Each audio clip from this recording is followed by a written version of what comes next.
ඉතින් ඔන්න අදත් දවසක් ගෙවුන විදිහ තමයි වීඩියෝ එකකින් අරන් එන්න හිතුවේ. හැබැයි බලමුකෝ ඔයාලා කොහොම මේකට ප්‍රතිචාර දක්වයිද කියලා. මොකද මම මේක හදිසියෙ තමයි ඔයාලත් එක්ක වීඩියෝස් එකතු කරන් ඉන්නේ. මගක් දුර යනකොට වෙච්ච දේ මම ඔයාලට කියන්න.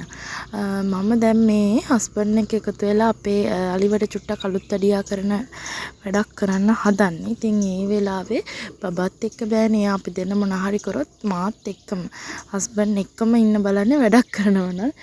ඉතින් ඒ හින්දා අපි ආව මුත්තම්මට චුට්ටක් ප්ලග් කරා මේ විදිහට කෝම්පිටු ටිකක් හදන්න. ඉතින් අපි කිරියම හරි ආසයි අපේ චූටි බබා එක්ක ඉන්න සහ ඒක සෙල්ලම් කරන්න. ඉතින් මම නම් ওই කෝම්පිටු හදන වලට සෙට් වෙන්නේ නැහැ මට. හැබැයි ඉතින් අපේ කිරියම්ම මේ බබා එක්ක ඕනි සෙල්ලමක් කරනවා. අල්ලන් සෙල්ලම් හැංගිමුත් ඔය ඉස්සර අපි කලේ. ඉතින් ඔයාලට කුරුල්ලෝ කෑ ගහන සද්දෙම එනවා. ඉතින් මම උදේ පාන්දර මේකට වොයිස් කරන්නේ. ඉතින් මම හරි ආසයි අර ඒ වටපිටාවේ ගැහෙන සද්දෙට. ඉතින් ඒක නිසා මම ඉතින් ඒ සද්දත් එක්ක මේකට ඇඩ් කරන්නම් කියලා හිතුවා. හරි කතාව පැත්තක තියලා අපි අද ආපු වීඩියෝ එකට යමුකෝ.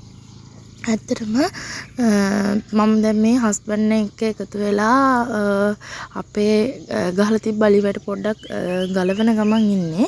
ඒ වැඩේ කරන අතරතුර එයාට මගේ සපෝට් එකක් අවශ්‍ය නැති වෙලාවට මම හිතුවා මගේ ගාඩන් එකේ මේ තියෙන්නේ කලින් ඔයාලත් එක්ක හිටව ගත්ත පැල වර්ග අර తాවකාලික ඒවා. ඉතින් ඒවා දැන් මෙහෙම ගලවලා මේ වැහි කාලෙත් ආව නිසා දැන් මම අලුතෙන් අර දැන් මම ඔයාලා එක්ක බෙදාගත්තනේ මම මිදුල එක මල් පැලයක්වත් තිබ්බේ නැති දවස්වල ඒකේ කොහොමද ගාඩන් එකේ මල් පැල ඉඳවගෙන තේ විස්තර ගෙනාවානේ.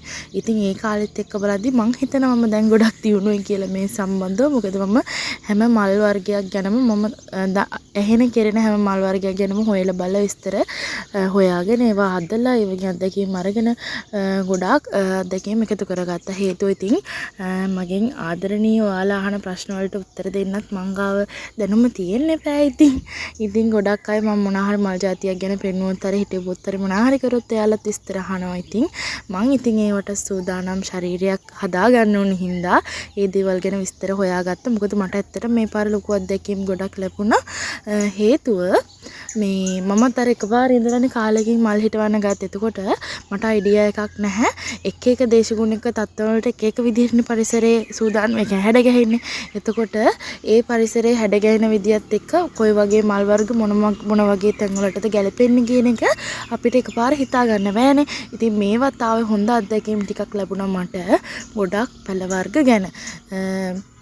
ඒ කියන්නේ මම ඒව ස්ථානගත කරලා තිබ තැන වැරදි සමහර අවස්ථාවල ඒවා හරියට නිවැරදිව ස්ථානගත කරලා තිබුණ නිසා මට පායන කාලේ හැම මාරම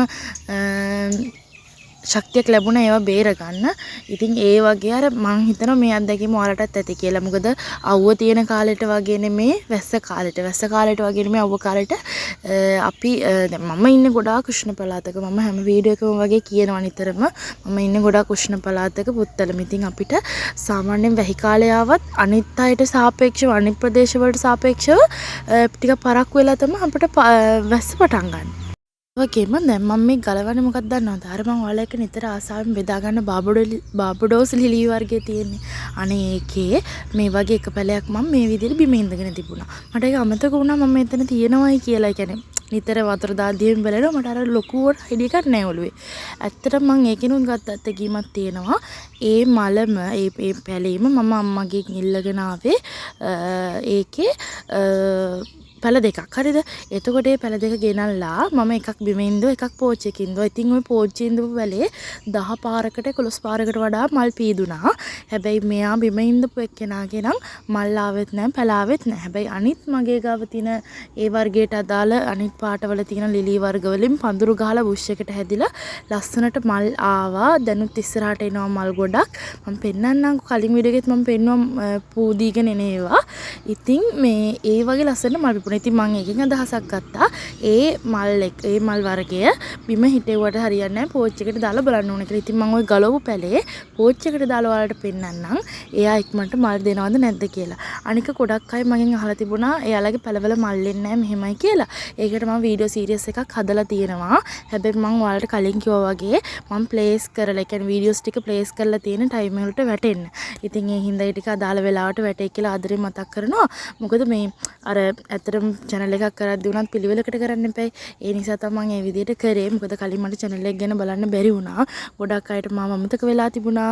ඒ වගේම ඔය වගේ පුංචි පුංචි දේවල් ගොඩක් වෙලා තිබුණා. ඉතින් මම වීඩියෝ එක අතරේ කතා කරන්නේ ඔයාලා දකින්න ඉතින් මම මොනවද මේ කරන්න කියලා. හස්බන්ඩ්ට උදව් කරන ගමන් මම අර පොඩ්ඩක් ඒ කියන්නේ ඉස්සරහ හරිය සුද්ධ කරගත්තා. මොකද ඉස්සරහට නම් මම අපේ සුද්ධ කරගෙන තියෙනවා මේ වෙනකොට ලොකු ගොඩක් කැලේ තිබ්බ හරි මම අනිවාර්යෙන් ඒ වගේ මොනවාම හරි ඒවට ඒ කියන්නේ තැනට සුදුසු භෝගයක් හිටවන්න හදාසින් තමයි ඉන්නේ.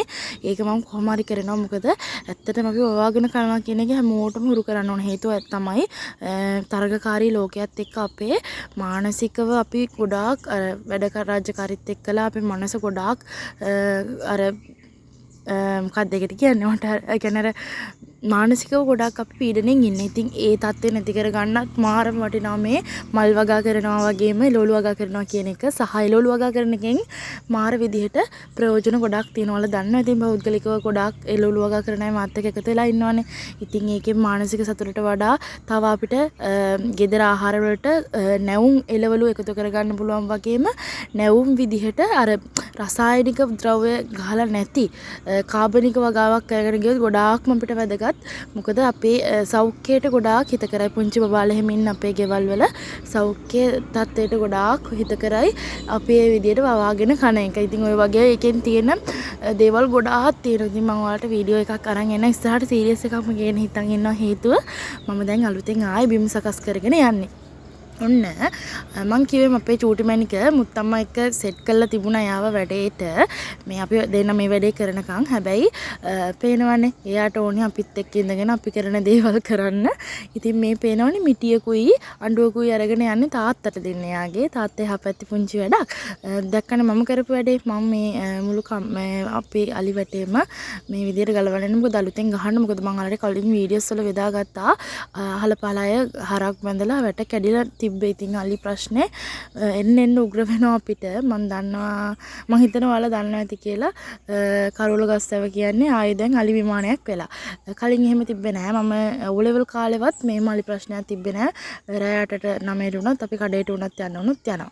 එහෙම තත්ත්වයක් තියෙද්දි දැන් ඒක එහෙම බෑ. 7:00 වෙනකොට අලි එනවා. ඉතින් ඒක මම දන්නේ නෑ. සමහර අය වැද්දවා තේරුම් ගන්නවා ඇති අපි අලි ඉන්න තැන් විනාශ කරගෙන ගෙවල් හදන් කියලා. හැබැයි එහෙම එකක් නෑ. අපි අර ඒ සත්තුන්ට මුකුත් කියන්නේ නෑ. යාළගේ වරදක් නෙමෙයි. ඉතින් යාළත් කෑම හොයාගෙනනේ මෙහාට එන්නේ. කෑම වතුර. හැබැයි ඉතින් මේ දැන් ඉන්නේ යාළා නම් දැන් අපේ ගෙදර ලිඳක් එහෙම තියෙනවා. වගල් ලිඳක් කපලා. හැබැයි යාළා එකේ වතුර බොන්නේ නැහැ. අපි පුරවලා තියෙන එක තමයි බොන්නේ. ඉතින් ඒක අර යාළත් ලේසියට දැන් අපි මිනිසුත් එහෙමනේ. එන්න තාක්ෂණයේ දියුණුවත් එක්ක සහ අද කාලේ ඉන්න අලුත් පරපුර මේ ලේසියට වැඩ කරන්නනේ බලන්නේ. හැබැයි ඉතින් මේ අර සත්තුත් ඒ විදිහට හුරු වෙලාද කොහෙද? ඒ විදිහට තමයි යාළත් ඇඩගෙවිලා ඉන්නේ. හරි.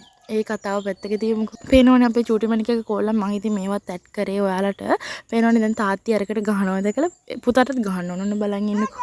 ඉතින් මේ තමයි මේ වයසේ පුංචි දරුවන්ගේ දඟකාරකම්. මම දන්නේ මට මගේ බබා නිසා මාරම මානසිකව මම මාර විදිහට සතුටින් ඉන්නේ ඇත්තටම. ඔච්චර ප්‍රශ්න තිබ්බත් මට ඒ දේවල් අමතක වෙලා මම මාර සතුටින් ඉන්නේ මගේ දරු පැටියා නිසා. ඉතින් ගොඩක් ස්තුතියි අදත් එකතු වෙලා හිටියට. මම ඉස්සරහට වීඩියෝස් ටිකක් අරන් එන්න මාට කිව්වට දවසේ බෙදාගත්ත දේවල් කියලා.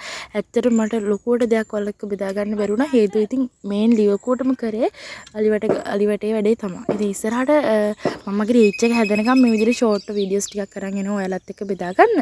ඉතින් මම ආයෙත් හම්බ වෙනකම් ඔයාලට ගොඩාක් ස්තුතියි මාත් එක්ක එකතු වෙලා ඉන්නවට.